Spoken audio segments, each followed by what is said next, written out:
¿Sí ven la pantalla, cierto? Sí, doctor, sí se ve. Muy bien. Sí. Entonces, esto es muy sencillo, ¿ya? Es muy sencillo, no... Si tienen atención, va a haber muchas cosas que les voy a decir acá que probablemente siempre están en el examen, así que con cuidado. Esto es cómo se distribuye normalmente el colesterol en el cuerpo. Normalmente comemos ácidos grasos, comemos grasas, en el intestino se transforman o se adhieren a los kilomicrones, ahí es como usualmente están en el intestino, van hacia la sangre, de la sangre se pueden distribuir directamente al tejido adiposo, a los músculos, y la mayor cantidad se va hacia la circulación entérica del hígado, de tal manera que el hígado es un gran responsable aquí.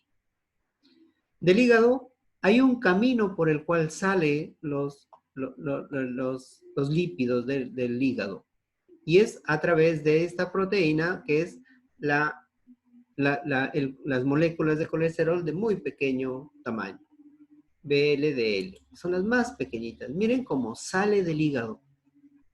No sale como LDL, no sale como molécula intermedia ni HDL, sale como VLDL, las moléculas más pequeñitas. Se va hacia la circulación sistémica y en la circulación sistémica puede tener el camino igual que aquí, de ir a depositarse a ese tejido adiposo o en los músculos, o también transformarse en las otras moléculas, las moléculas intervenias o las moléculas de baja densidad, que la vemos aquí también. Entonces, aquí está solo la circulación del hígado. Del hígado, ya llegó del hígado, ha llegado como restos de kilomicrones, y aquí del hígado decimos, la única manera como sale del hígado es como las moléculas de muy pequeño tamaño, que es la VLDL. Así sale. En la circulación, yo les decía, esto puede ir hacia tejido adiposo o músculos y se deposita, pero la mayor cantidad está en circulación.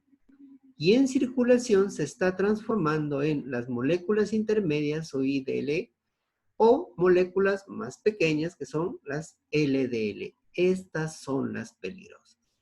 Estas. El resto no. ¿Sí? Un poco se irá hacia HDL y se está intercambiando ácidos grasos o ésteres de colesterol. Se está intercambiando con esta molécula más grande que es el HDL. O de los macrófagos también están transformando moléculas de colesterol hacia esta molécula más grande que es el HDL. Y este HDL la va a sacar posteriormente de regreso hacia el hígado. Miren entonces, en resumen de esta imagen, en resumen, ingresan ácidos grasos, se absorben como kilomicrones, en la sangre se pueden depositar como tejido adiposo o músculo, pero la mayor cantidad regresa al hígado como restos de kilomicrones. Del hígado solo sale como VLDL. Y este VLDL de nuevo hace el mismo proceso de depositarse o ir hacia el músculo, pero la mayor cantidad está circulando y circula como VLDL, se transforma como la molécula intermedia o como la molécula más pequeña que es LDL. Esta es la peligrosa. Pero además tiene una circulación reversa, se llama. Reversa es como nuevamente vuelve al hígado. Y la manera como nuevamente vuelve al hígado es a través de esta molécula más grande que es HDL. Ese es el metabolismo del colesterol. Aquí vemos ya cómo están organizados, cómo se va formando la estría grasa, que es la manera como comienza a formarse las placas de ateroma o ateromatosis. La placa inicial o la manera inicial, la lesión inicial se llama estría grasa. ¿Qué significa estría grasa? Aquí nosotros veíamos el LDL circulando. Esta es la célula endotelial. Este es el subendotelio. A toda esta capa se conoce como íntima. Entonces, esto circula. Acá estará la sangre. Y circula como molécula de LDL. Así está circulando el colesterol. Así está circulando. Este colesterol, a través de estas aberturas que hay entre células endoteliales y células endoteliales, dependiendo de la cantidad que exista acá, o dependiendo de algunos factores que vamos a ver en el endotelio, este LDL va a pasar hacia el subendotelio. Todo esto decimos que es la íntima, todo. En el subendotelio tenemos unas proteínas que se llaman proteoglicanos. Es como una red que atrapa o enlaza a las moléculas de LDL. Si este endotelio tiene una gran cantidad de especies reactivas de oxígeno, que serán estas especies reactivas de oxígeno, se van a oxidar estas moléculas de LDL y ahora serán moléculas LDL oxidadas. Estas moléculas de LDL oxidadas van a activar a este endotelio. Así se llama activación del endotelio. ¿Qué hace? Hace que expresen unos receptores de LDL oxidados, que se llamaría este receptor LOX1. Este endotelio activado va a secretar factores de atracción, principalmente de los monocitos.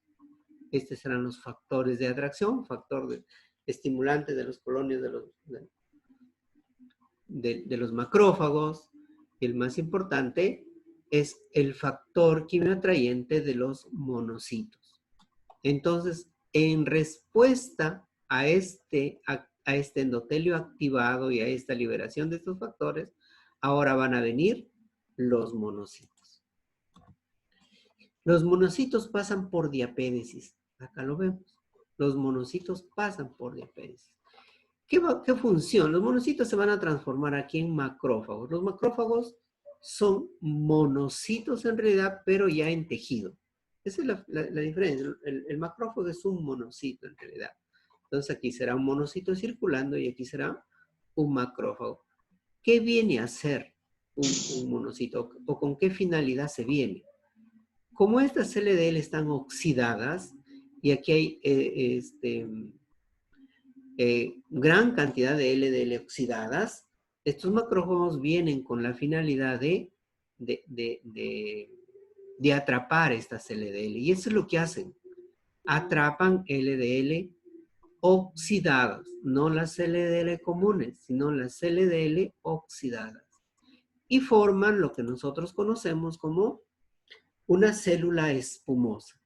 ¿Qué es una célula espumosa? Es simplemente un monocito y aquí un macrófago lleno de LDL.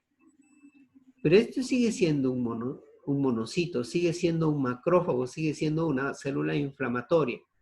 Y como célula inflamatoria va a ser sus funciones normal de célula inflamatoria. O sea, producir interleuquina. De ahí nace el conocimiento de que la aterosclerosis es un fenómeno inflamatorio. Además, estas células inflamatorias, además de producir interleuquinas, comienzan a producir una gran cantidad de ácido hipocloroso que ayuda a oxidar junto con las especies reactivas de oxígeno, siguen oxidando a estas moléculas de LDL. Esa es su finalidad. ¿Cómo vienen entonces los monocitos? ¿Cómo vienen los monocitos? Vienen atraídos por factores de señalamiento, factores de atracción de los monocitos e ingresan por este mecanismo, se llama diapédesis. ¿Por qué se juntan en determinados lugares por qué ingresan en determinados lugares el LDL? ¿Por qué no es en toda la longitud de una arteria, sino es en determinados lugares? Generalmente el lugar que escogen es un lugar donde hay un flujo turbulento, a diferencia de un flujo laminar hay un flujo turbulento. Y esto sucede donde hay bifurcaciones de arterias o donde hay arterias muy largas que hacen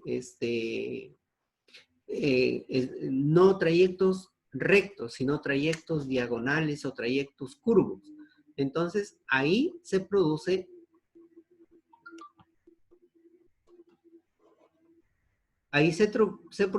un flujo turbulento.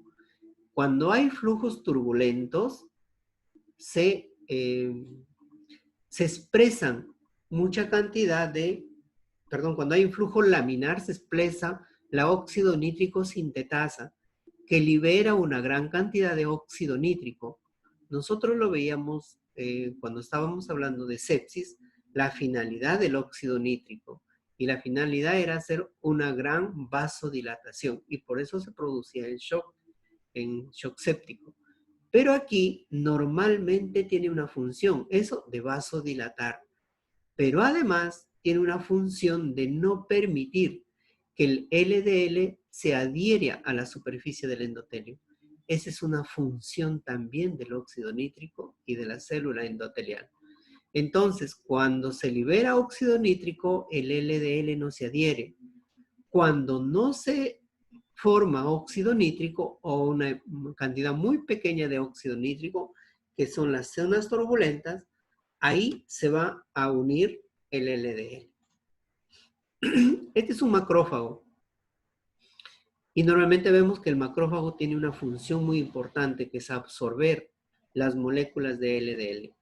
Normalmente los macrófagos tienen un receptor de LDL y ingresa a través de este receptor. Pero ocurre que este macrófago viene con la finalidad principal de absorber LDL oxidadas. De tal manera que este receptor usualmente es un receptor que tiene una capacidad limitada de absorber. Entonces, este mecanismo nos sirve para absorber toda la cantidad de LDL que necesita absorber o que va a absorber este macrófago. Entonces, se utiliza otros mecanismos. Y uno de los mecanismos más importantes es la fagocitosis y la pinocitosis de grandes cantidades de lípidos. Y lo procesa dentro del macrófago. Pero yo le decía, también el macrófago hace un transporte reverso. Transporte reverso significa que lo va a entregar las moléculas de ácidos grasos a una molécula que la lleva al hígado, que la regresa al hígado. A ese mecanismo se llama transporte reverso. Eso es hecho por la molécula HDL. O sea, la finalidad del HDL es hacer el transporte reverso. Llevar nuevamente las moléculas de LDL, las moléculas de ácidos grasos hacia el hígado para ser metabolizados nuevamente. Miren, entonces, ¿cómo van evolucionando estas placas? Ya la vimos por acá, las LDL oxidadas, ya vimos la formación de el ingreso de los monocitos, la formación de las células espumosas, y les decía, esta célula espumosa es una célula inflamatoria, de tal manera que produce sus sustancias inflamatorias, de tal manera que esos van a permitir otros cambios aquí. Entonces, la finalidad es tratar de atrapar estas LDL y no atraparlas, detener su formación. Entonces, que la finalidad es formar como una placa, pero una placa que no se rompa, una placa que esté lleno de estas estructuras que son células de músculo liso, que miren dónde están, en la capa muscular o en la capa de músculo liso, es una capa muy lejos de la célula endotelial. Entonces, yo le decía, a todo esto es la íntima, todo es la íntima. Este es el endotelio, todo es la íntima. Y acá vendrá la capa media, donde está la capa muscular. Entonces, una serie de factores de crecimiento, sobre todo el factor derivado de las plaquetas y el factor de crecimiento de los fibroblastos beta, hacen que migren y que se desprendan las células musculares y vayan a formar y vayan a rodear este lugar donde está lleno de células, de los monocitos llenos de LDL, que ahora serían las células espumosas. La finalidad es envolverlo a esta placa, de tal manera que lo secuestran todo el daño que está haciendo ahí. Esa es la finalidad. Una placa se conoce como estable, o una placa de ateroma se conoce como estable o inestable. Estable se conoce porque es una placa gruesa, llena de tejido muscular, que difícilmente se va a romper y que tiene muy poca actividad inflamatoria dentro. A eso se conoce como placa estable. Y de repente todos los pacientes con aterosclerosis quisieran o deberían tener este tipo de placas. Pero no todos hacen esta placa, sino esta placa también puede ser inestable, así se llama, placa inestable, de tal manera que esa inestable tiene una cantidad de músculo liso muy pequeñitos y tiene una gran actividad inflamatoria dentro y esto se rompe. Y eso se llama ruptura de la placa. La ruptura de la placa no sucede en placas estables, generalmente sucede en placas inestables.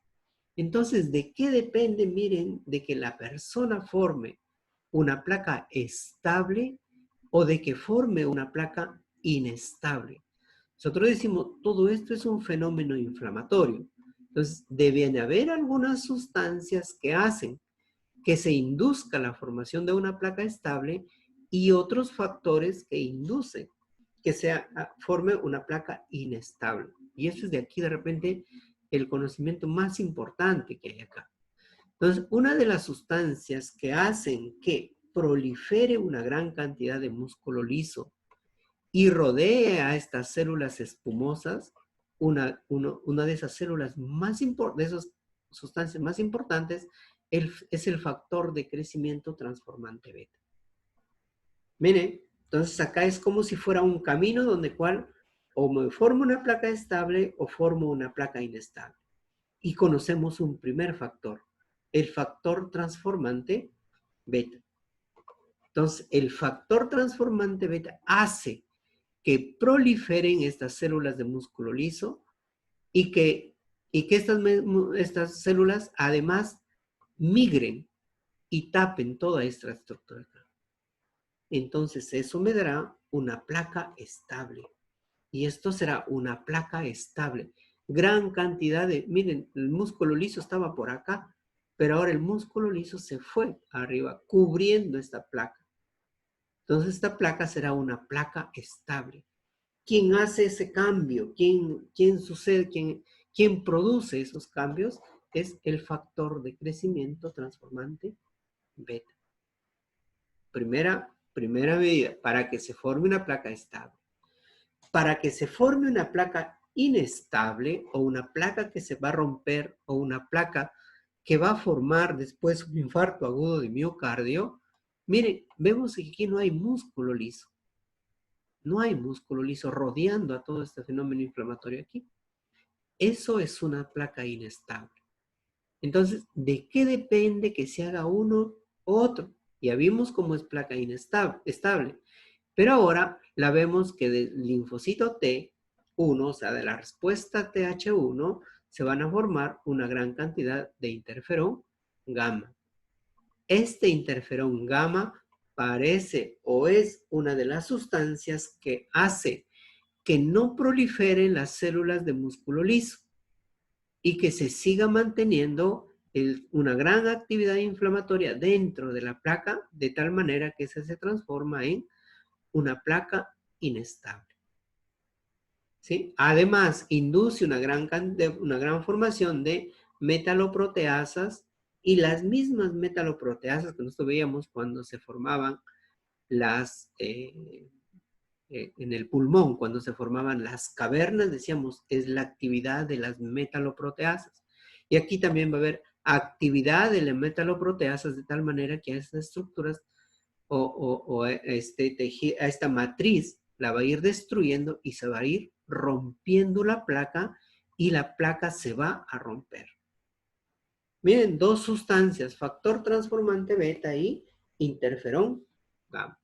Aquí la vemos, también me parece que es una imagen del Harrison, la actividad del interferón gamma, que hace que estas no se formen fibrillas de los músculos lisos, de tal manera que estos músculos lisos no tienen una gran actividad de formación de colágeno, de tal manera que no forman una gran cantidad de colágeno y de músculo liso rodeando a esto. Y por el último, induce una liberación de metaloproteasas que destruyen finalmente a esto. Significa que esa es la manera como esta placa se va a romper. Esta placa se va a llegar al endotelio y ahí va a formar un infarto, que vamos a ver después. Entonces, vimos la formación de la placa, de la estría grasa, la formación de las células espumosas, cómo se origina una placa estable y cómo se está originando una placa inestable. Una placa estable, de alguna manera, podría disminuir la luz de un vaso, porque de alguna manera engruesa al vaso, pero no se va a romper. Si así, por lo contrario va a suceder cuando se forma una placa inestable y esa placa inestable se va a romper. ¿Qué es lo que sucede aquí normalmente? Aquí decíamos, estarán las células endoteliales para que sea estable una gran cantidad de células de músculo liso.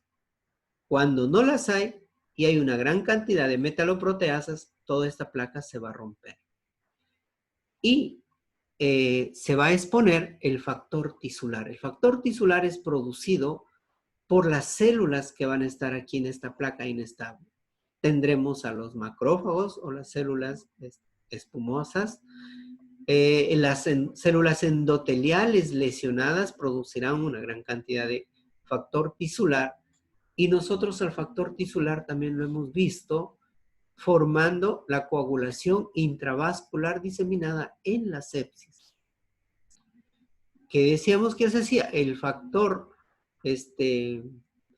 la interleucina 6 inducía una gran cantidad de producción de factor tisular por las células endoteliales. Y a partir de ahí, el factor tisular comienza a coagular o inicia el proceso de coagulación. Lo mismo aquí, solamente que aquí sí lo hace a partir de la ruptura de una placa, a partir de la ruptura o de la aleación de las células endoteliales. ¿Qué lo va rompiendo?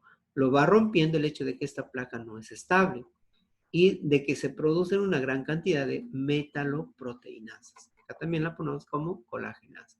Destruyen el colágeno, la matriz que está rodeándolo esto. Y ahora sí, se formó un coágulo. Un coágulo que trata de reparar este vaso lesionado. La trata de reparar. Entonces, un coágulo formado aquí se llama trombo mural o coágulo mural. Miren, esta es la célula endotelial de un lado y esta es la célula endotelial del otro lado. Entonces, aquí mismo va a dar origen a una obstrucción. A esto nosotros lo conocemos como un infarto, como una isquemia, como una disminución del flujo hacia este lado. A esto, entonces, un infarto de miocardio será la formación de un trombo mural. Mural viene de muro, viene de acá, acá se forma el trombo.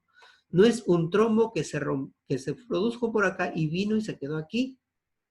Un trombo mural es un trombo colocado en la misma pared del endotelio. Eso es lo que ocasiona un infarto. Pero hay algunas veces que no se produce un infarto y muchas personas tendrán un dolor de pecho o una angina y no se forma este trombo, porque la misma persona tiene factores como se limitan este proceso. A eso se llama fibrinólisis endógena o fibrinólisis de la misma persona, que significa que nosotros tenemos factores que detienen este proceso. Y nosotros también lo veíamos eso en la coagulación intravascular diseminada. Por eso decíamos, hay coagulación y hay sangrado. Y aquí también hay una coagulación, pero hay una respuesta que trata de limitarlo. ¿Quiénes son esos factores? Aquí están. Se llaman fibrinolíticos naturales o endoteliales o endógenos. La trombomodulina, el factor activador del plasminógeno, los proteoglicanos, la prostaciclina, el óxido nítrico también. Decíamos que el óxido nítrico normalmente tiene una función muy importante en el endotelio. Y una de ellas, les decía, es no permitir que se coagulen, no permitir que las moléculas de LDL se peguen hacia acá. Muy bien, y acá lo vemos el dibujo de un flujo turbulento, que decimos, flujos turbulentos. Ahí se producen las zonas de isquemia o de infarto. Aquí también lo vemos. Miren. La interacción, las células musculares, los macrófagos, los linfocitos. Esta es la formación de la ruptura de una placa y la formación de un trombo mural. Ya lo vimos el proceso de la formación de un trombo mural. Si esto es grande, como este caso, hay un infarto y toda la parte distal de esta arteria se quedará sin sangre y eso es un infarto. Pero podría no ser un infarto grande, podrían ser microinfartos, podrían la misma persona limitarlo con sus factores endógenos. Y entonces quedará una luz que se va a estrechar, ya no es el mismo la luz, será una luz mucho más estrecha con tejido fibroso aquí que viene a reparar el infarto que se produjo. Y aquí tendremos personas ya vulnerables. Sobre este vaso no significa que el colesterol se eliminó, no significa que la placa ya no va a crecer o que ya no se va a romper, solo que estará haciendo la persona ya episodios repetidos. Estas son las personas que de repente son las de mayor riesgo. Diabéticos, hipertensos, obesos, dislipidemia, fumadores, serán estas personas. Como el trombo mural es un crecimiento a partir de la íntima, o sea, el trombo, la formación de una placa ateromatosa, perdón, la formación de una placa es células que proliferan y van sobresaliendo en la luz del vaso. Esas células necesitan una irrigación y normalmente la irrigación hacia esta zona es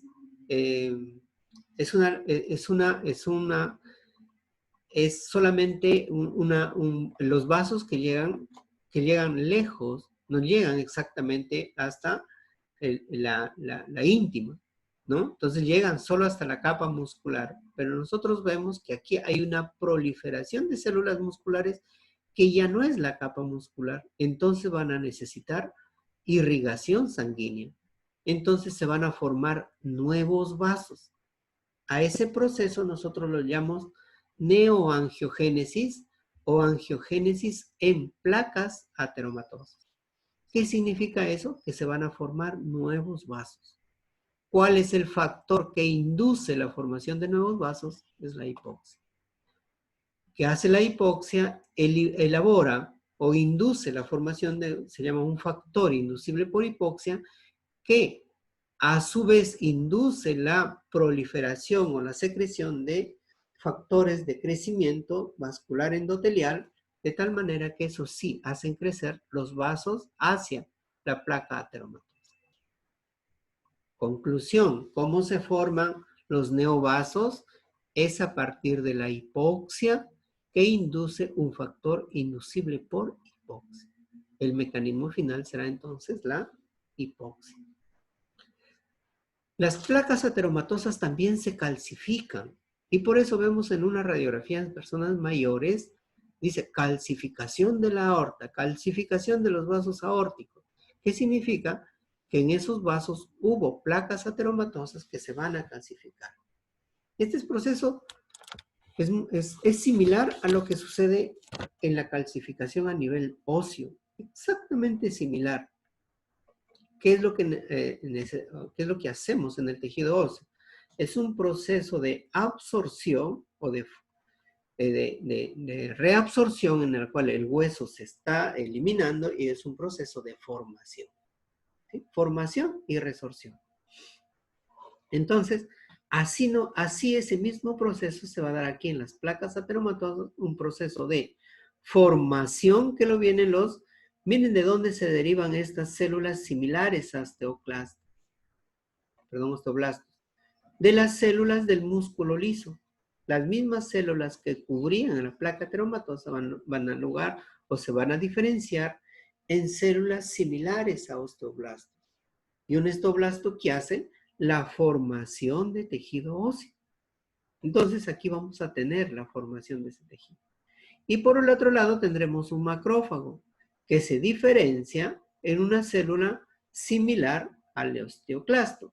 Y estarán los dos procesos aquí. Formación ósea, resorción ósea. Y en conjunto nos darán una calcificación. ¿Cómo la dislipidemia termina generando hipertensión y aterosclerosis? La dislipidemia, o sea, una gran cantidad de ácidos grasos o de hipercolesterolemia. En general, nosotros veíamos que tejido adiposo inducía a tener hipertensión arterial. Decíamos, se produce una gran cantidad de angiotensinógeno. Si hay una gran cantidad de angiotensinógeno, va a actuar o se va a activar el sistema renina, angiotensina, aldosterona. Uno de esos receptores será uno de esos efectores será la angiotensina 2, que va a actuar sobre un receptor. En general se consideran dos tipos de receptores y lo vamos a ver la próxima, Nancy. El receptor AT1 y el receptor AT2. El receptor AT1 es un receptor que su finalidad es hacer una vasoconstricción intensa. Y aquí lo tenemos. Haciendo vasoconstricción de tal manera que esa vasoconstricción me terminará haciendo hipertensión por vasoconstricción. Pero además este receptor AT1 induce una gran formación de cantidades de especies reactivas de oxígeno. Y nosotros veíamos las especies reactivas de oxígeno, la función que cumplía en la aterosclerosis. Estaba debajo de las células endoteliales justas para oxidar a las LDL que se vienen. Y en su conjunto nosotros decíamos que activa a la célula endotelial. Y está metido en el proceso de aterosclerosis.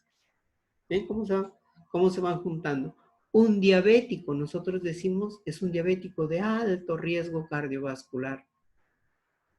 La vez anterior, me parece que les hablaba sobre el perfil aterogénico, les decía, del diabético, del hipertenso, del obeso, perfil aterogénico. ¿A quiénes decíamos que eran perfil aterogénico? Aquellos que tenían una gran cantidad de LDL y una muy poca cantidad de moléculas HDL. Porque ya estamos viéndolo, el efecto que tiene. Decía, ¿por qué se depositan las LDL? Depende de su cantidad. Y el transporte de reverso, que nuevamente lo regresa al hígado, que es hecho por la HDL, podría no existir.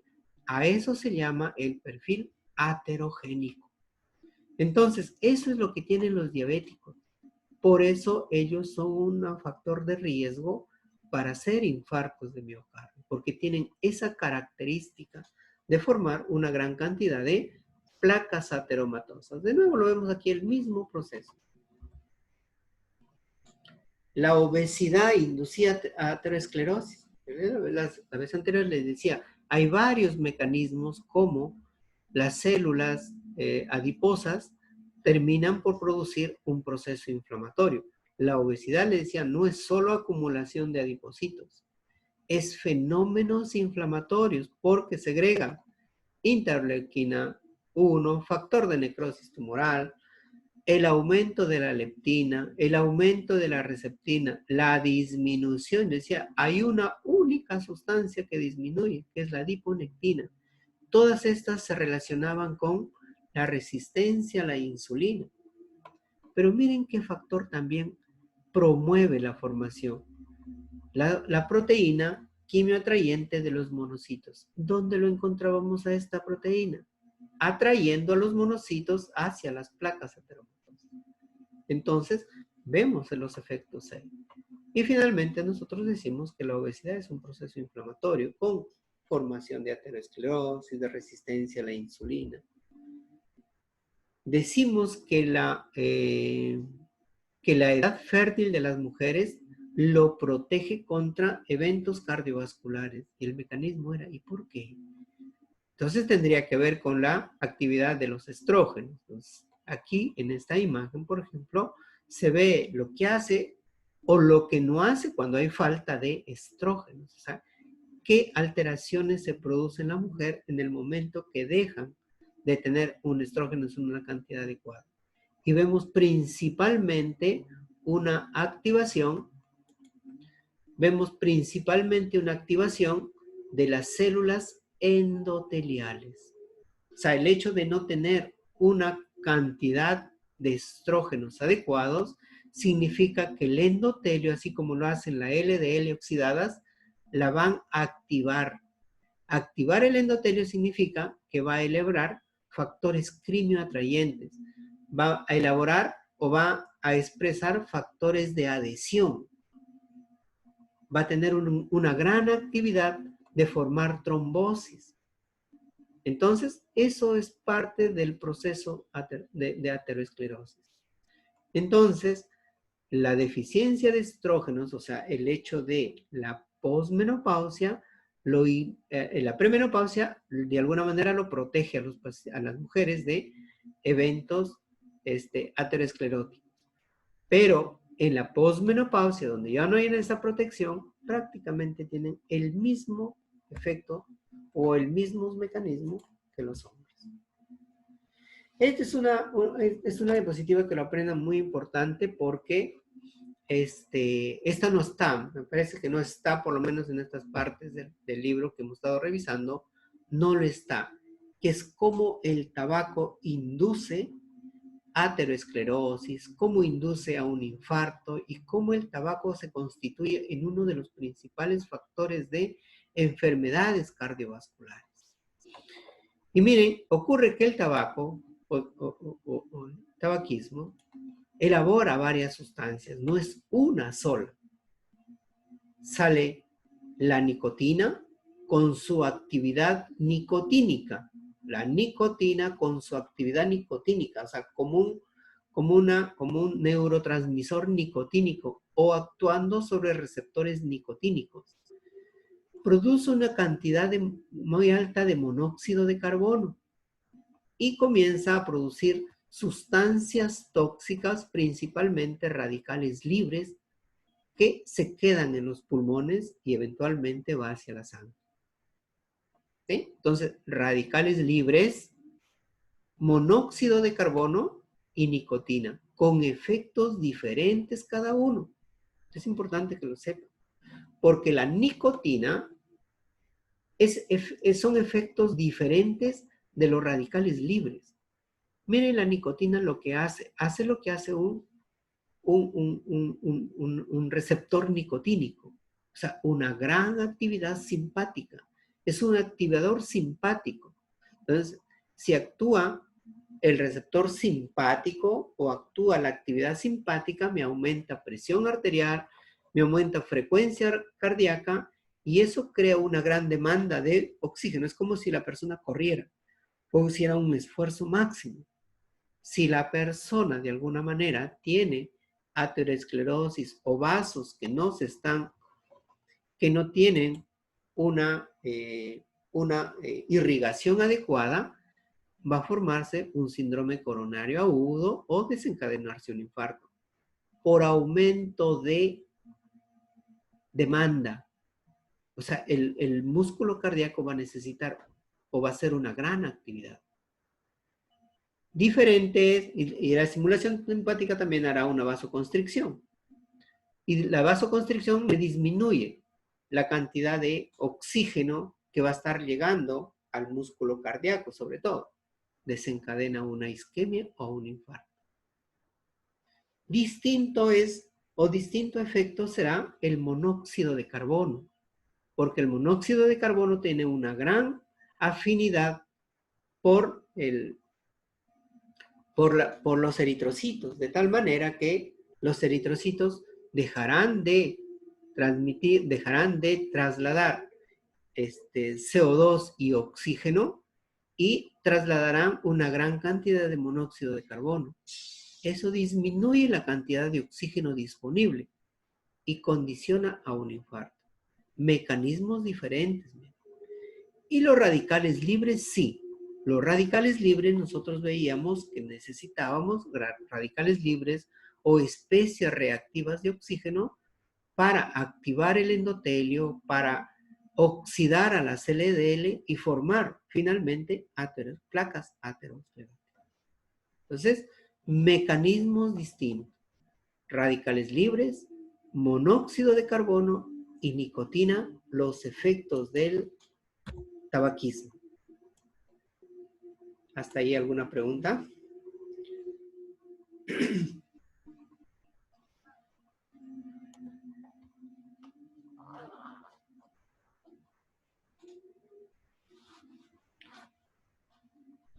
¿Están escuchando? ¿Continuamos? Sí, doctor. Sí, doctor. Muy bien. Sí, doctor. Continuamos. Sí, doctor. Miren, esta partida de acá tienen que, igual, yo les decía, solo tienen que tratar de poner atención y la van a entender. Es muy fácil. ¿Cómo se originan las cardiopatías isquémicas o las isquemias? ¿Cómo se originan? Se originan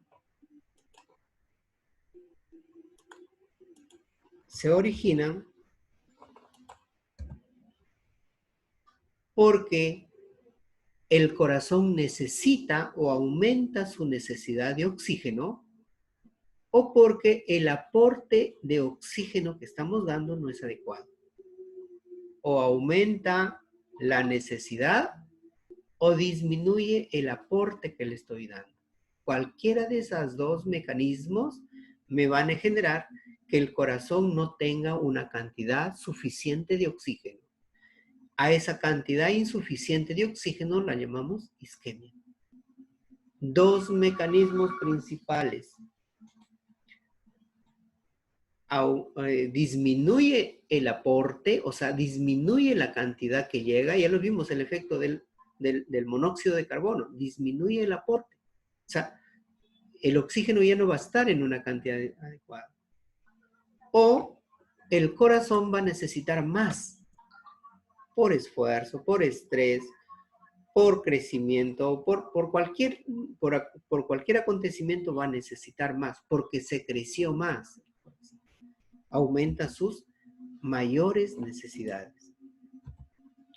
Entonces, tenemos por un lado demanda, o sea, lo que necesita el corazón, lo que me está necesitando el corazón y lo que está llegando hacia el corazón como aportes. Demanda y aportes. Los factores de la demanda tienen que ver prácticamente con el corazón mismo. El corazón late más, necesitará más oxígeno. Si el corazón late con más fuerza o aumenta la contractibilidad, necesitará más oxígeno, necesita más fuerza. Es como un músculo que está corriendo más. O cuando aumenta la presión que va a tener para soportar la presión que está llegando al corazón, necesitará mayor demanda. O sea, en estas condiciones aumentarán mis demandas. Mayor frecuencia cardíaca, mayor contractibilidad, mayor presión sobre el miocardio. Factores cardíacos principalmente serán aquellos de la demanda. No es así los factores que determinan la oferta o el aporte. Porque miren, el aporte tendrá que ver con la cantidad de oxígeno que yo estoy inspirando. Entonces, si yo respiro al aire ambiental, estaré respirando un oxígeno al 21%. Ayer un señor me llamaba, o su familia me llamaba y decía, mi papá está respirando a 80% de oxígeno. Es un paciente infectado por COVID. Entonces, miren, de 21% a respirar 80% de oxígeno hay una diferencia abismal. Viene por el aporte. Tendrá que ver con la función pulmonar. Diferente será pulmones de una persona que viene de la sierra, que son pulmones muy grandes, muy desarrollados, a pulmones de una persona que vive en la costa, más menos desarrollados. O personas que tengan un solo pulmón, o personas que tengan afectados de una tuberculosis, que lo afectó todo un lado y lo dejó solo un lado de pulmón. Entonces, miren, tiene que ver con la oferta, con el aporte que va a dar de oxígeno. Tendrá que ver con el flujo de sangre que está llegando al corazón. Pero vamos a conocer un poquito más esos flujos que van llegando al corazón. Y tendrá que ver con la resistencia que ofrecen los vasos del corazón al paso del flujo. Entonces, son los determinantes de la oferta. Esto grábenselo. Los factores que determinan la oferta o el aporte ya no tienen que ver con el corazón mismo. Tienen que ver con mis pulmones, con la cantidad de oxígeno que estoy respirando, con el flujo que llega exactamente hacia el corazón y con la resistencia que ofrecen los vasos hacia el paso de la sangre. Un poco nos vamos a detener en la resistencia. Esto de la resistencia es muy importante. La resistencia. Lo primero es esta imagen de acá. Esto es la sangre, cómo está circulando hacia el corazón. Las arterias epicárdicas, las que están sobre el corazón, las primeras imágenes que les he puesto, es una arteria epicárdica, es una arteria grande, las que están rodeando al corazón, también se llaman arterias coronarias. Eso es lo único que hacen es trasladar sangre, son flujos. No regulan la sangre que va a quedar. En cambio, sí la regulan las arterias más pequeñitas. Lo van regulando, ya sea con metabolitos o lo regulan de acuerdo a la presión. O sea, significa que esto sí se va dilatando o se va constriñendo. De tal manera que si se dilata, la sangre va a fluir más para acá. Y si hace constricción, la sangre no va a circular hacia acá. Miren entonces dónde están los vasos de regulación. Aquí, en la microcirculación. Incluso en esta imagen te lo han puesto los tamaños o del calibre de los vasos. Muy pequeñitos y principalmente se llaman prearteriolares. Se llaman vasos prearteriolares. Son las arteriolas y los prearteriolares. Y aquí serán los capilares. Los capilares ya no regulan nada. Entonces, la regulación no viene hecho por las arterias coronarias, ¿sí? O epicárdicas. No es hecho por las arterias epicárdicas, que son las arterias de flujo, de transporte. Viene hecho por las arterias prearteriolares. Entonces, esas arterias prearteriolares se han dividido o se han conocido a las arterias del corazón como, o se han denominado como vasos de resistencia 1, vasos de resistencia 2 o vasos de resistencia 3. Entonces, de acuerdo a la ubicación, entonces aquí la podríamos ver, serán los vasos de resistencia 1, los vasos de resistencia 2 y los vasos de resistencia 3. Entonces, ¿cuáles son los que van a determinar la resistencia en general? Decía, los vasos 1 no son la resistencia 1, o sea, los vasos epicárdicos, las arterias epicárdicas, las que están en el corazón superficial, esas solo conducen sangre. Pero sí las arterias que están por dentro, las arterias prearteriolares, les decía, porque esto es lo que ocurre en sístole, y esto es lo que ocurre en diástole. En sístole hay una gran contracción y estos vasos es como si una cuerda se hace una tensión. Como fruto de esa tensión no va a circular sangre. Entonces, la circulación como llega hacia el corazón no será en sístole, sino será en diástole. ¿Por qué? Porque ahí el corazón se relaja y estos vasos regresan a su vaso normal y ahí la circulación recién pasa a través de los vasos, esto que serían los de resistencia 2 y los de resistencia 3.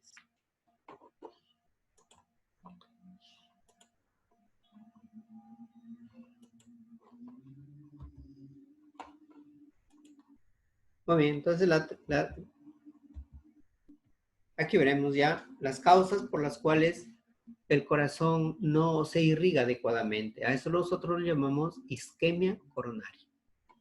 La causa más frecuente, la más importante, la que todos le tenemos miedo, es la ateroesclerosis.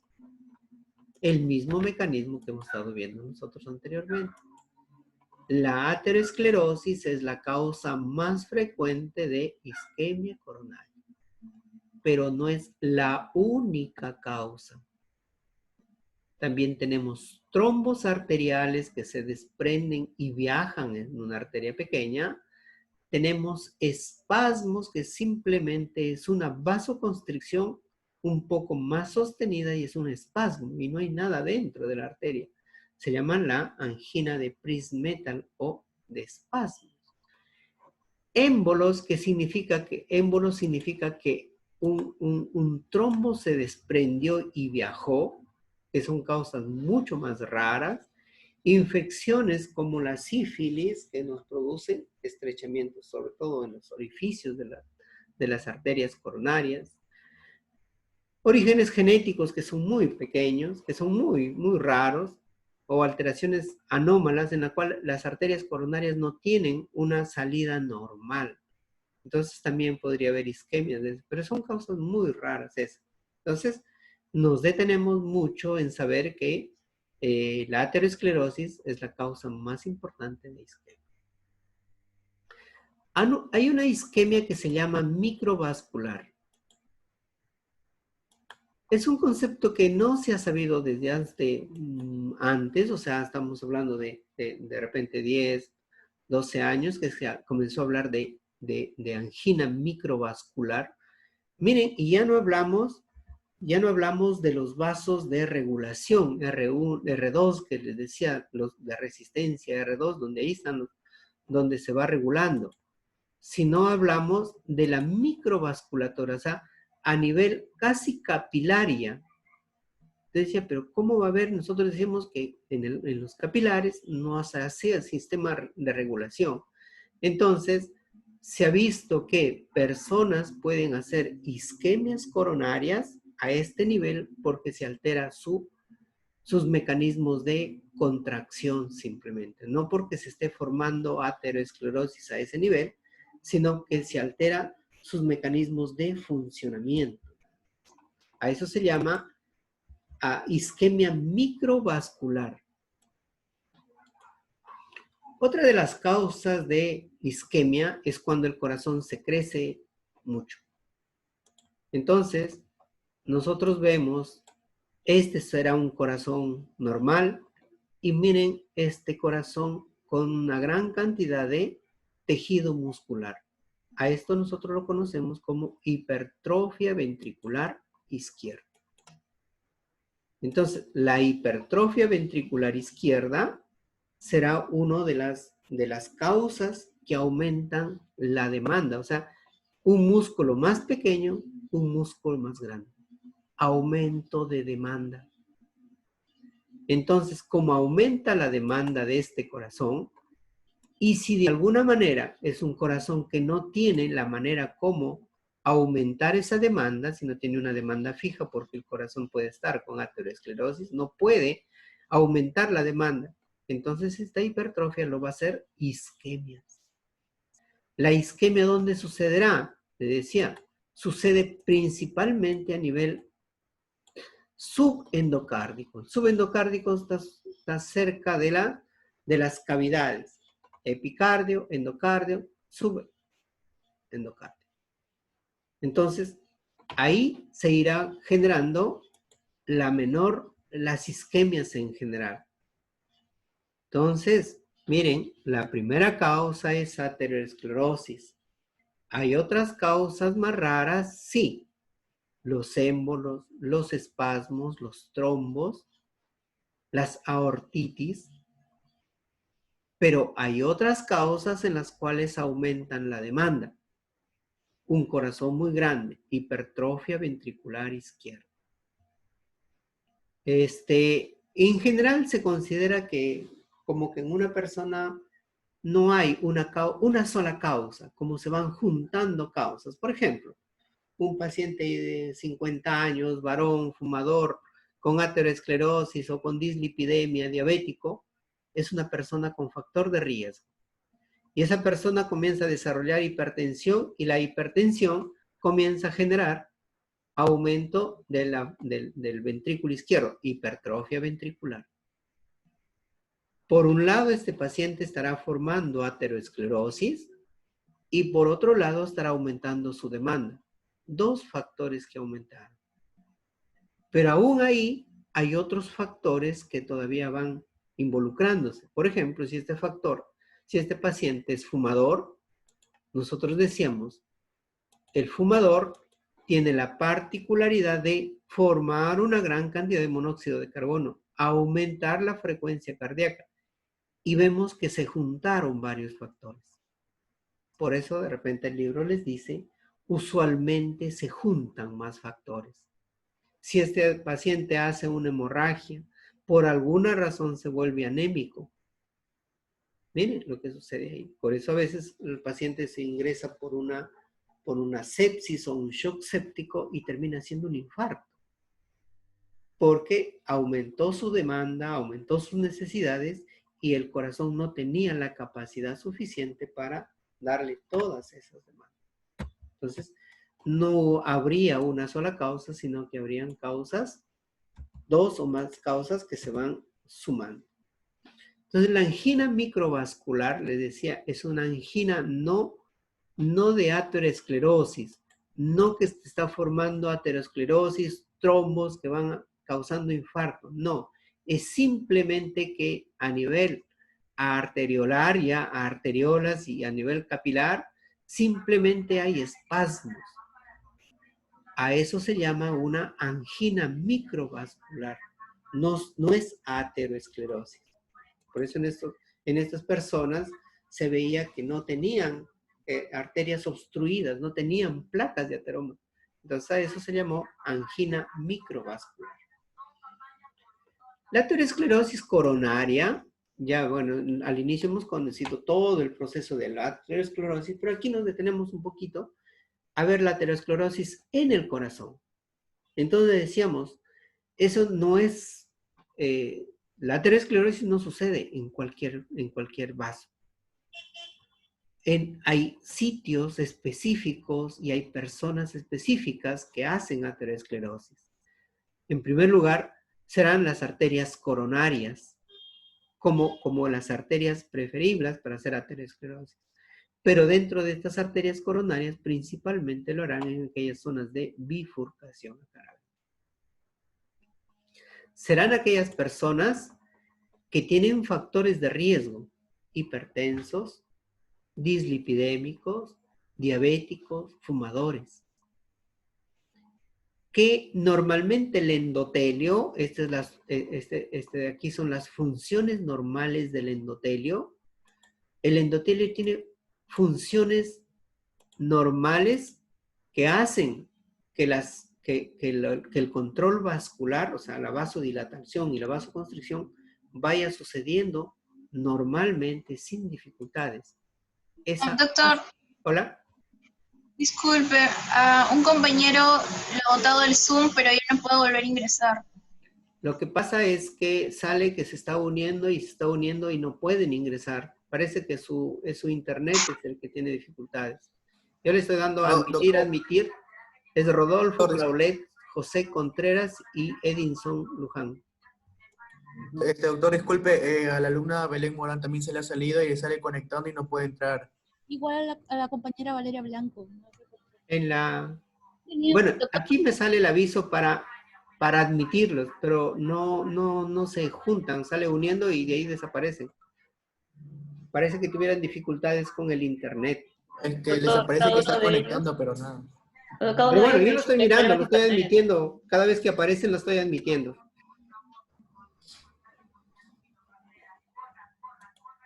Muy bien, entonces les decía.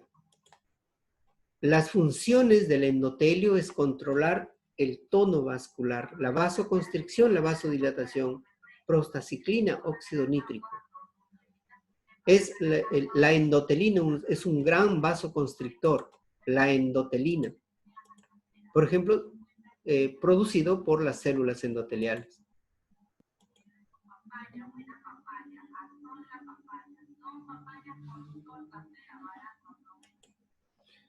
Es conservación de una superficie antitrombótica. Ya decíamos, el óxido nítrico hace que las superficies no se junten con colesterol, con LDL, no dejan que se junte el óxido nítrico. No hace que se adhieran la pared, o sea, no se adhiere hacia la pared. Hay disminución normalmente de la adherencia y no deja que haya una diapédisis normalmente. O sea, los monocitos no están ingresando y saliendo de las células endoteliales, sino los monocitos ingresan cuando hay un proceso inflamatorio, como la formación de placas o de LDL oxidadas. Eso es la función normal del endotelio. Y a estas funciones son las que lo altera la aterosclerosis. ¿Qué hace? Ya no podrá controlar el tono. La superficie antitrombótica la perderá, disminuye o aumenta ahora la adherencia, y ahora sí hay diapédesis de células inflamatorias como los monocitos que hemos visto. Como consecuencias de esto, es que el endotelio ahora tendrá un vaso con una constricción que no es apropiada. Ya lo vimos, angina microvascular, constricción inadecuada. Se formarán trombos. Y nosotros veíamos que los trombos formaban infartos. Los trombos murales, sobre todo. Los monocitos, el endotelio y las plaquetas van a interaccionar porque ahora se juntan. No están separados. Y habrá una gran cantidad de aterosclerosis.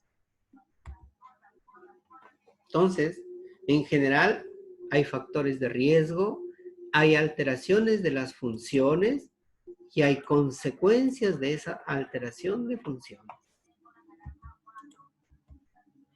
Miren, aquí lo vemos como la aterosclerosis coronaria nos produce las lesiones en el corazón. Este será un vaso normal, un endotelio normal. La formación de una placa ateromatosa, el engrosamiento de la capa muscular que se va rompiendo.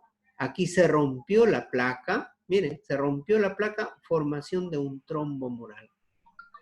Aquí no, placa estable, placa... Doctor, Hola. doctor, la pantalla está congelada, no se mueve los diapositivos. Ahora. ¿Ahora? Sigue en otras causas de isquemia Con otros casos de isquemia coronaria. Sigue en hipertrofia ventricular izquierda. Vuélvalo a compartir, quizás ahí se modifique.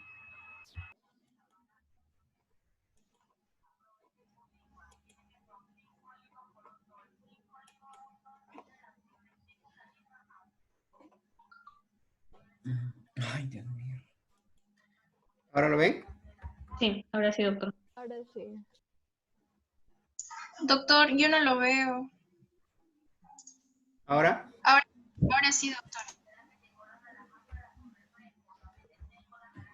Ya recién. ¿Sí?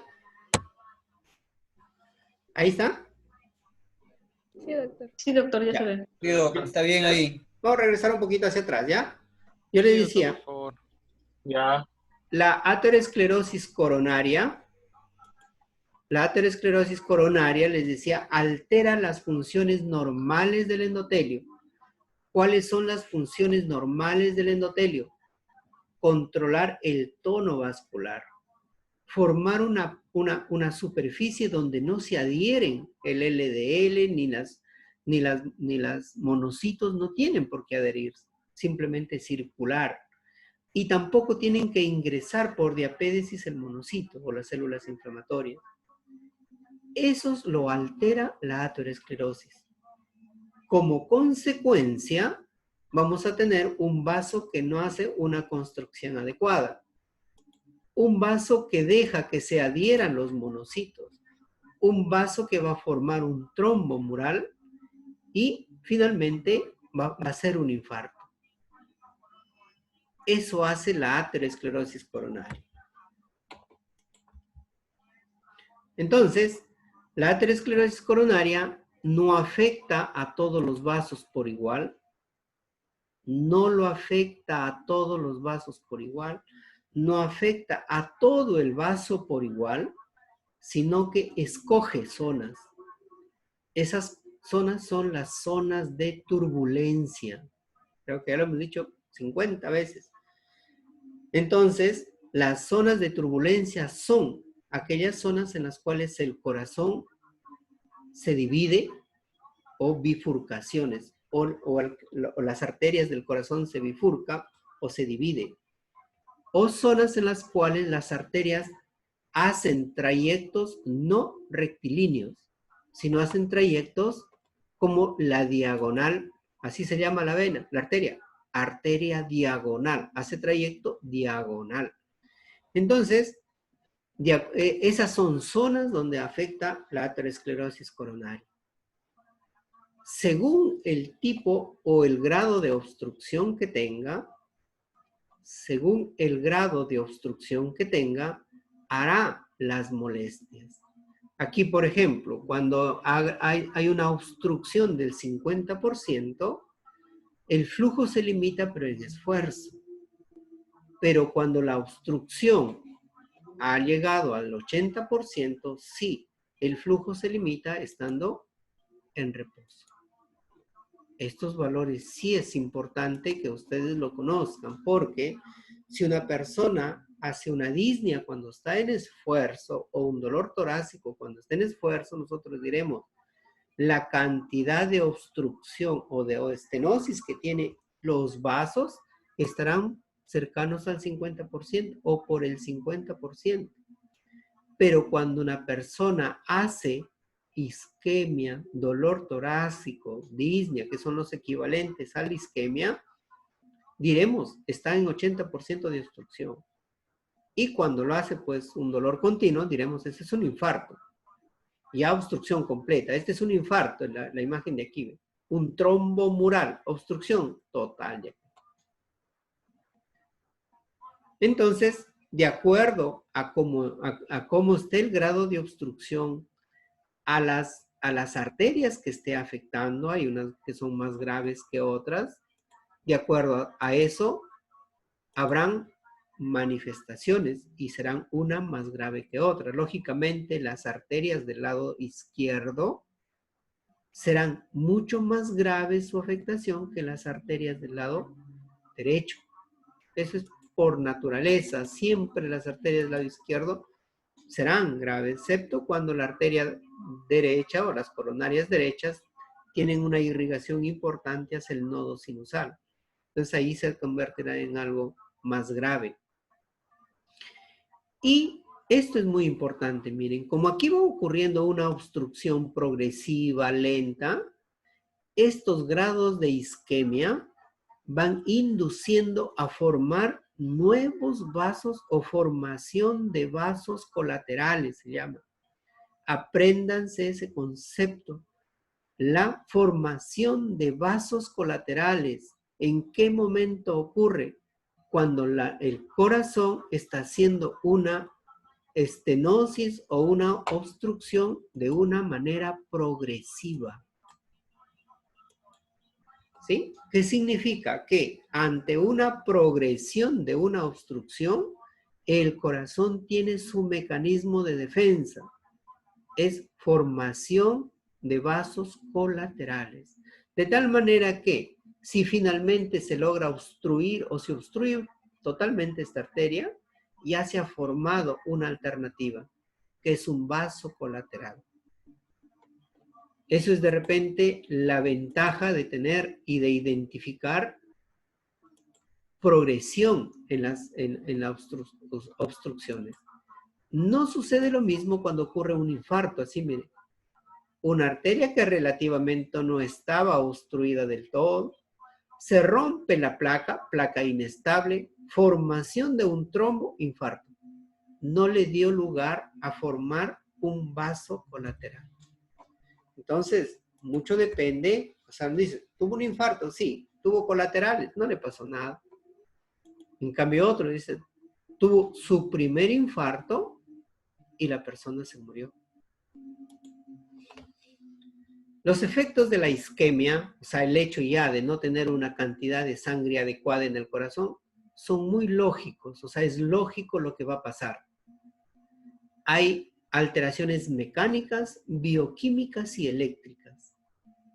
Acuérdense esto, cuando hay una isquemia en el corazón, hay alteraciones mecánicas, bioquímicas y eléctricas. Las mecánicas tienen que ver con el movimiento del corazón. O sea, el corazón se mueve más, se mueve menos, asinesia, disinesia, o se mueve de un modo, en lugar de contraerse, el corazón se dilata, disinesia se llama eso. Son alteraciones mecánicas, pero también tiene alteraciones bioquímicas, que significa que se altera la cantidad de glucosa que va llegando, la cantidad de transformación de glucosa o de ácidos grasos que va teniendo normalmente el corazón y de qué hace a partir de esa formación o de ese metabolismo. Si no hay una cantidad de glucosa adecuada, no hay una cantidad de oxígeno adecuado, se van a formar metabolitos diferentes al ATP, a la energía y al CO2. Y nosotros, creo que ya lo hemos visto con ustedes, el metabolismo anaerobio, donde va a terminar formando una gran cantidad de lactato. Por eso estos pacientes aumenta el lactato. Los hidrógenos aumentarán porque no se están combinando. Los hidrógenos no se están combinando con para formar el ATP. La cadena respiratoria ahí no acepta hidrógeno porque no hay oxígeno. Entonces el pH de estas personas cambiará, la cantidad de hidrógenos aumentará dentro de la célula, el pH será ácido por esta gran cantidad de hidrógeno.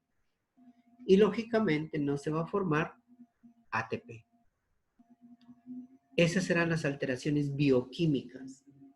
Y las alteraciones eléctricas tienen que ver con las alteraciones en el sodio, el potasio y el calcio que se producen, y que finalmente terminan por alterar el electrocardiograma. Los principales cambios son, sobre todo, a nivel del potasio, de la repolarización que hace el potasio. Y esos cambios lo vamos a ver en el electrocardiograma. Cuando esta isquemia es menos de 20 minutos, nosotros lo decimos que es reversible. Cuando es menos de 20 minutos, esos tiempos sí tienen que aprenderse. Ese grado de obstrucción, 50%, 80%, 20 minutos de obstrucción es reversible. ¿Qué significa?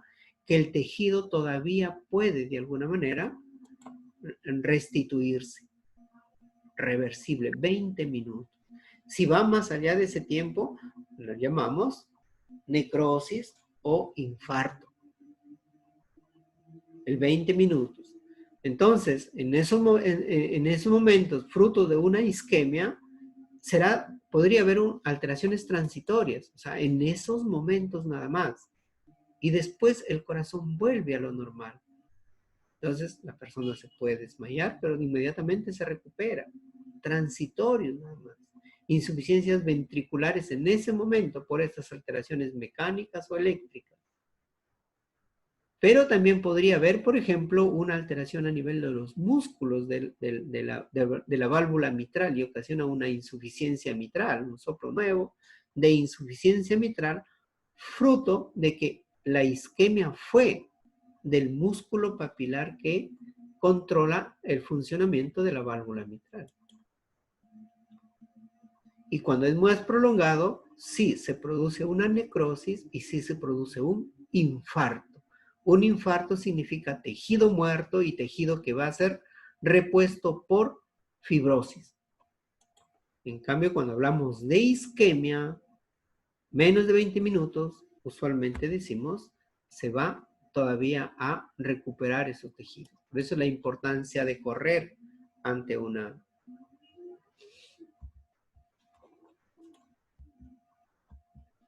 Muy bien, ¿qué cambios electrocardiográficos suceden durante un infarto? Les decía, principalmente tiene que ver al nivel de la repolarización.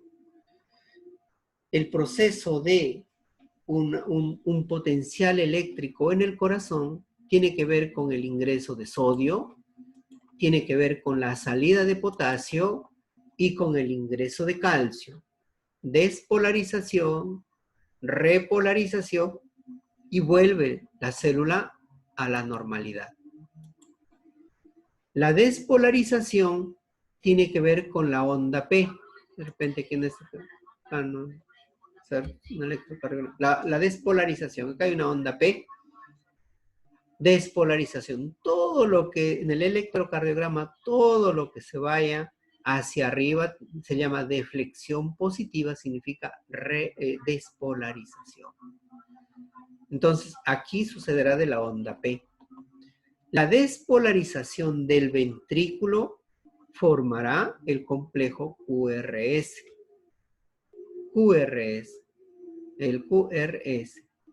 Y la repolarización en el electrocardiograma viene dado por los segmentos después del complejo QRS. Aquí, onda P, R, S. Muy pequeñita, R y S. Este será despolarización del ventrículo. Y a partir de aquí comenzará la repolarización. Entonces le decía, las alteraciones electrocardiográficas tienen que ver con la repolarización. Entonces, habrá un aplanamiento del segmento ST, se aplana el segmento ST, aplanamiento de la onda T, inversión de la onda T, elevación del segmento ST o depresión del segmento ST. Todos son cambios de la repolarización. Entonces, cuando hablemos del segmento ST y de la onda T, estamos hablando de la repolarización. Y los cambios que van a haber podrían ser debidos a isquemia. Miren, ahí nos ayuda el electrocardiograma. Ahí nos ayuda a diferenciar. Entonces, decíamos, estos son los cambios eléctricos que suceden en la persona. ¿Por qué se muere una persona cuando tiene un infarto? ¿De qué se muere? Se muere de que le falta el oxígeno, se muere de que está chocado. ¿De qué se muere? Y se vio que las personas se mueren de fibrilaciones ventriculares. Son estas. Esta es una fibrilación ventricular. Perdón, esta es una fibrilación. Esta es una taquicardia ventricular. De eso se muere. Y la única manera de recuperar la función normal de ellos es desfibrilando. Por eso en todo lugar existe un desfibrilador. Porque un infarto se muere de esto. O sea, no se muere que le falte el oxígeno. No se muere del dolor. Se muere de la inestabilidad eléctrica. ¿A qué llamamos inestabilidad eléctrica? A las taquicardias, fibrilaciones o arritmias ventriculares, no las auriculares. La aurícula no tiene mucha importancia en la gravedad de los infartos, sino los ventrículos. Entonces, un infarto lo vemos a nivel de los procesos de repolarización, onda T, segmento ST, inversión, elevación, depresión o inversión de la onda T. Esta es una inversión de la onda T, normalmente es para arriba. Depresión del segmento ST, se deprime, se va para abajo.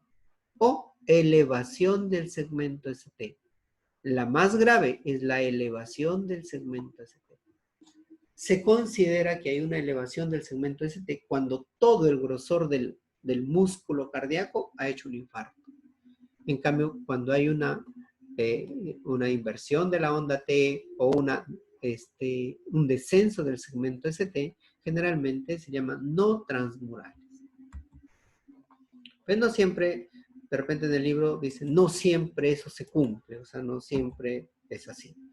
Por eso ahora generalmente a los infartos se clasifica con elevación del ST y con depresión del ST, o con no elevación del segmento ST, por la gravedad. Les decía, ST elevado es el más grave. Hay personas que estamos o que están por el mundo sin saber que tienen aterosclerosis coronaria, sin saber que tienen isquemias coronarias y que no tienen síntomas. Esas personas podrían morir y no tienen nunca ninguna manifestación. Se ha visto cuando se hace la autopsia que tenían gran cantidad de obstrucciones coronarias, pero nunca tuvieron síntomas. ¿De qué va a depender eso? Yo decía, del lugar, de que formen colaterales, de qué cantidad de obstrucción estamos hablando, de qué arterias son las que están obstruidas. Entonces, miren, no todas las personas, hay muchas personas que están asintomáticas y que tienen estenosis o lesiones en el corazón, pero no tienen ningún síntoma. Pero muchas veces cuando desarrollan una isquemia o un infarto brusco, esas personas también podrían morir de una isquemia aguda, brusca, porque lo tienen ahí.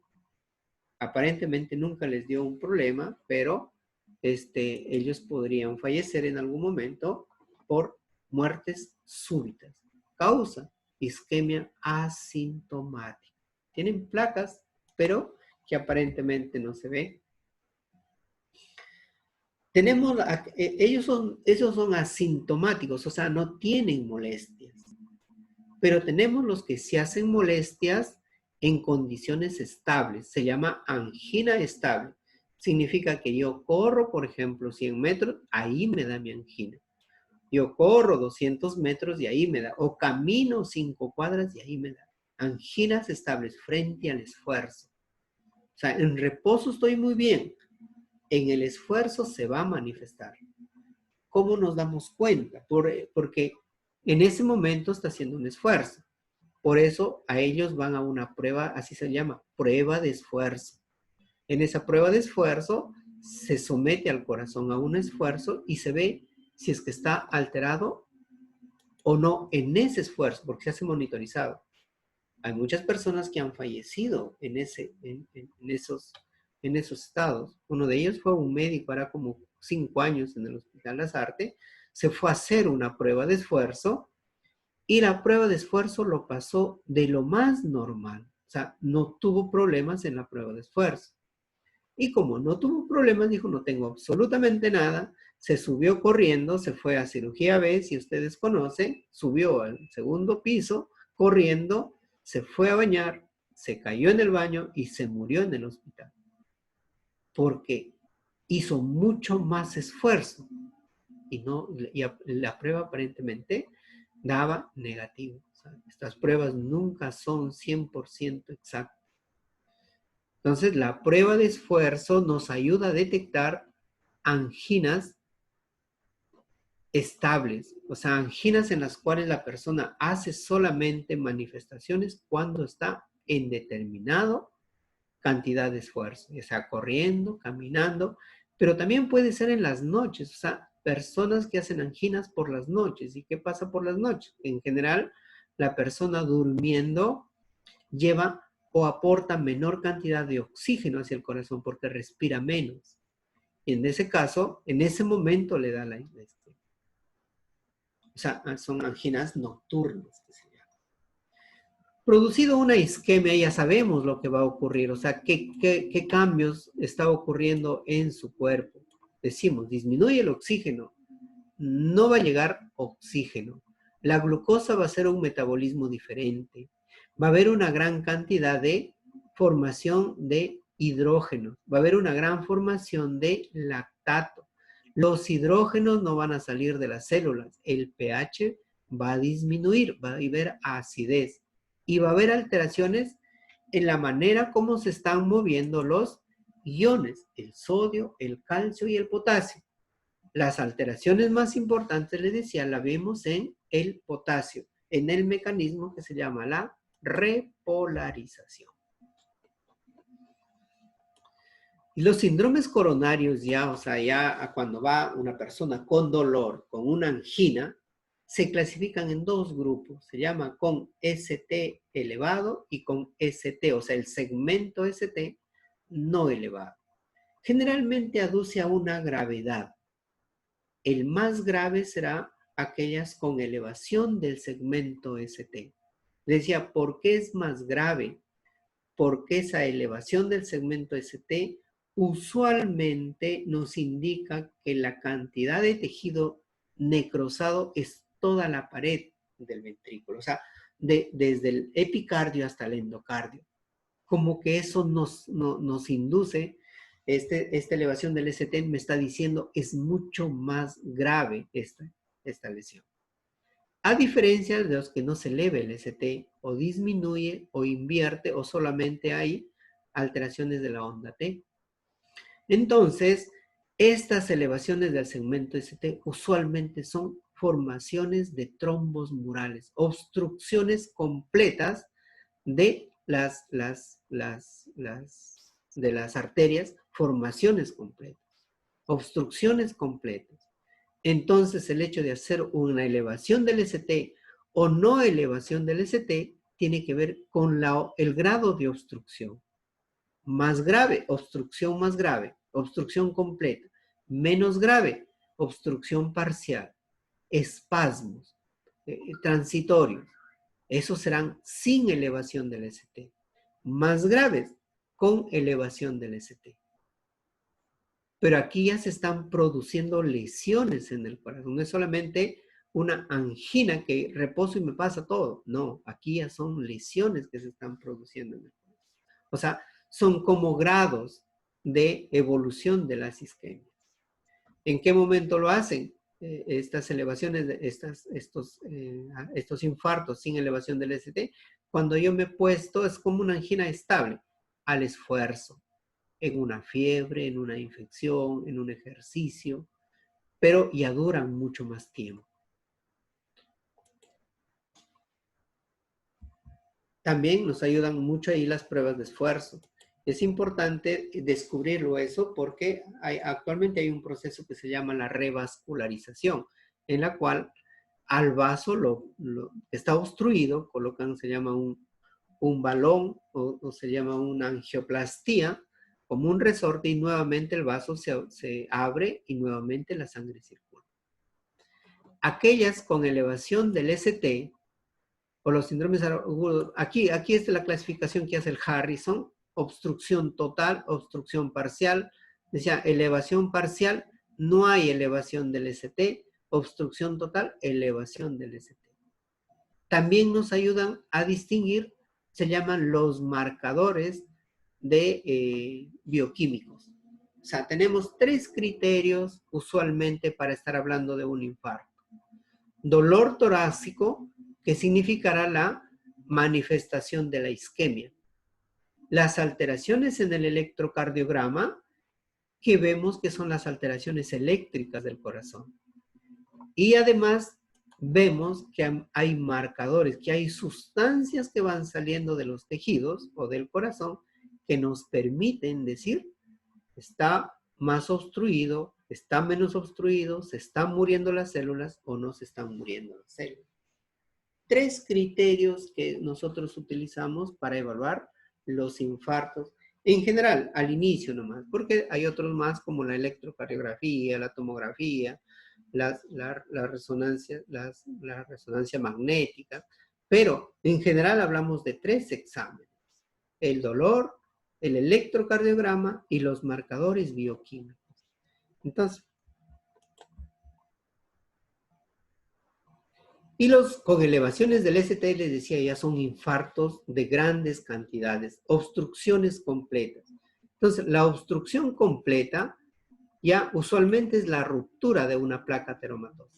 O sea, ya se rompió. Lo que hemos hablado al inicio en la aterosclerosis de una ruptura de una placa y la formación de un trombo mural. Lo obstruyó totalmente. Lo dejó sin paso de oxígeno a esa cantidad de tejido que hay ahí.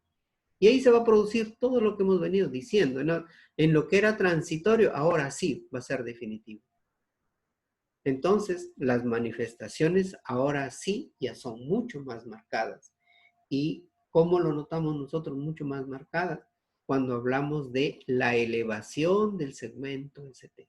Me está diciendo obstrucción completa, ruptura de una placa en ese momento y todo lo que va a suceder. ¿Cómo se forma el trombo? Ya lo hemos visto. Es el factor tisular y la activación de las plaquetas y todo el proceso de la coagulación. A veces decíamos que ese proceso nosotros lo podemos regular con las sustancias trombolíticas naturales que tenemos. Pero a veces también hay trombólisis artificial, o sea, que con medicamentos. Cuando llega el paciente en tiempos muy rápidos, se coloca esas sustancias trombolíticas y desobstruyen, rompen la placa, el coágulo que se está formando, de tal manera que la sangre de nuevo puede fluir. Entonces, aquí vemos todas las alteraciones que ya lo hemos estado viendo. Cuando no hay oxígeno, el mecanismo es no hay oxígeno y hay alteraciones de la glucosa, del pH, del calcio, del sodio, de los hidrógenos, como he dicho. O sea, el mecanismo final es no hay oxígeno, no hay metabolismo de glucosa, aumenta el metabolismo anaerobio, aumenta el lactato. Si no hay oxígeno, no hay ATP. No hay ATP, no hay movimientos, no hay fuerza. Y las alteraciones eléctricas que hemos visto es la alteración a nivel del potasio. Del potasio me afecta la repolarización. Ahí están los cambios electrocardiográficos. ¿De qué depende de que haya una obstrucción completa o no haya una obstrucción completa? Les decía, del vaso. De ese vaso y el territorio que irriga. Si es un vaso muy pequeñito, de repente ni cuenta me voy a dar. Si es un vaso más grande, los izquierdos, les decía, esos son más graves. Del grado de obstrucción, si es parcial o si es completa. De cuánto dura, hablábamos de los 20 minutos. Y el aporte de los vasos colaterales, o sea, decía, si la obstrucción ha sido muy lenta, la persona ha ido formando vasos colaterales. Los vasos colaterales suplen, cuando se obstruye este vaso, los vasos colaterales entran a funcionar. Depende de cuánta demanda de oxígeno yo necesito. Necesito más oxígeno y no hay una adecuada cantidad de aporte, pues me va a dar el infarto. Pero si yo me pongo en reposo, por eso uno de los mecanismos del tratamiento es poner a la persona en reposo. Inclusive tenemos que ponerle morfina para calmar la ansiedad de la persona, como tratamiento de tranquilidad, o sea, de que no aumente la demanda, la ansiedad del paciente para que no demande más oxígeno. Y es el grado de fibrinólisis natural que hace, o sea, cuánto él mismo destruye sus propios coágulos. También dependerá de que tenga personas con hipercoagulabilidad o no. Por ejemplo, los diabéticos, los pacientes obesos con hipercolesterol tienen un estado de hipercoagulabilidad. Entonces, ellos se coagulan más rápido. Habrán enfermedades del tejido conectivo como el lupus, como las vasculitis, que tienen estados de hipercoagulabilidad. La cocaína que induce una gran actividad simpática, el hecho de que se formen trombos dentro del corazón o tumores dentro del corazón o se formen émbolos dentro del corazón, son aquellos que de alguna manera también determinan el grado de obstrucción, o sea, las enfermedades adicionales que tiene la persona. Esto es más para la parte práctica y les ponía ahí por qué se produce el dolor de pecho. Entonces, en la primera semana hicimos dolor y la causa del dolor torácico, la causa de cualquier dolor, decíamos, tiene que ver con la liberación de mediadores del dolor. Entonces hay muchos mediadores, ya hemos visto aquí que sale el lactato, sale la serotonina, la histamina, sobre todo sale el potasio, el hidrógeno.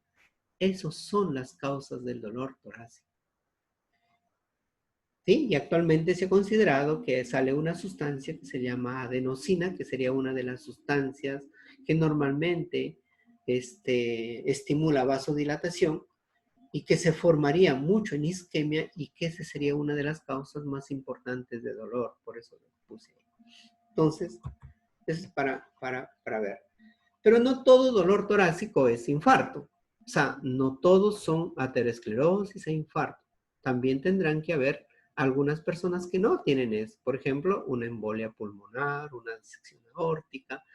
La más común es una costocondritis, o sea, una inflamación de la unión del cartílago con la costilla y tiene dolor torácico.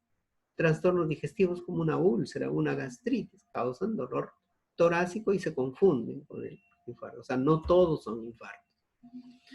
Y los electrocardiogramas, les decía, en un infarto, en una isquemia, en una lesión, tienen que ver con el segmento ST. Aquí, ST normal, este será el segmento ST, la onda T. Aquí van a suceder los cambios. Miren, ¿qué sucede con el ST acá?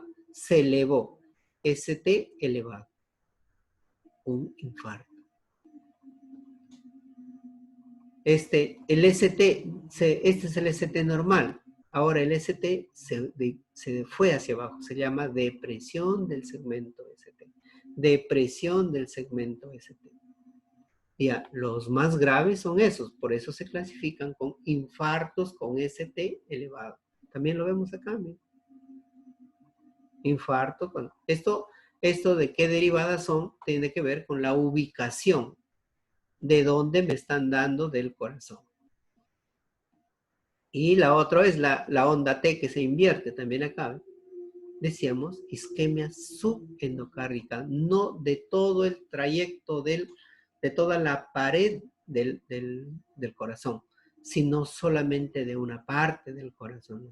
Las isquemias subendocárdicas tienen que ver con la depresión del ST o con la inversión de la onda T. En cambio, aquellas con elevación decimos que es usualmente de todo el grosor del músculo cardíaco. Por eso se llama transmural. Y los biomarcadores, ¿por qué salen los biomarcadores? La troponina, que es una de las sustancias más utilizadas. La mioglobina es otra de las... La mioglobina es una proteína que está dentro de los músculos en general.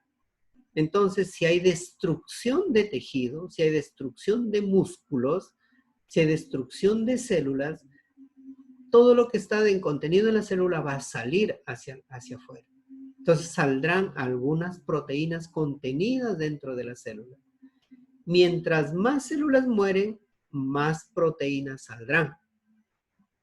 Y de ahí vienen los conceptos de cuánto se elevó estas troponinas o estos biomarcadores. ¿Cuánto se elevaron?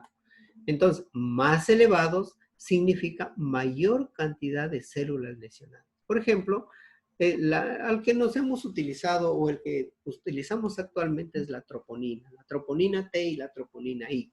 Las dos son componentes del proceso de contracción, relajación que hace la actina y la miosina en las células musculares. O sea, son proteínas propias de este proceso de contracción y relajación.